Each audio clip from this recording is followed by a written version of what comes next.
செஞ்சு என்ன மன்னிச்சிருங்க. உங்க மேல எனக்கு பெரிய மரியாதை இருக்கு. நீங்க எங்களை சேர்த்து வைக்கிறதுக்கு எவ்வளவு கஷ்டப்படுறீங்கன்னு எனக்கு நல்லா தெரியும். ஆனா கல்யாணம்ங்கிறது இப்படி நடக்கணும். இந்த கல்யாணம் நடந்தா எங்க அப்பா அம்மா எவ்வளவு கஷ்டப்படுவாங்களோ அதே மாதிரிதான் உங்க அப்பா அம்மாவும் கஷ்டப்படுவாங்க. கல்யாணம்ங்கிறது நானும் சுந்தரம் மட்டும் சந்தோஷப்படுற விஷயம் இல்ல.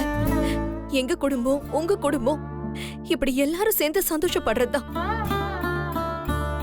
நானும் சுந்தரம் கல்யாணம் பண்ணிக்கிட்டா உங்க அப்பா அம்மா சந்தோஷப்படுவாங்கன்னு சொன்னீங்கன்னா நான் இப்பவே கல்யாணம் பண்ணிக்கிறேன்.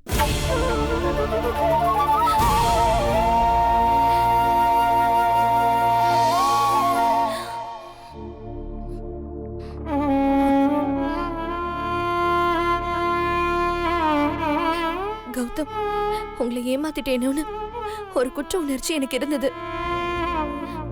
ஆனா நீங்க கல்யாண மாலையோட வந்தப்போ ரொம்ப சந்தோஷப்பட்டேன். என் குற்ற உணர்ச்சி சுத்தமா மறைஞ்சு போச்சு. ஆனா நான் எதிர்பார்த்தது இது இல்ல கௌதம். எல்லாரும் சம்மதத்தோட நடக்கிற எங்க கல்யாணத்துக்கு நீங்க வந்து வாழ்த்தணும்.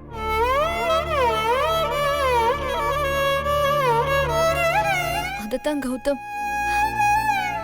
என் தங்கச்சி கொஞ்சம் அவசரப்பட்டுட்டா. அதுக்காக நான் உங்ககிட்ட மன்னிப்பு கேட்டுக்கிறேன்.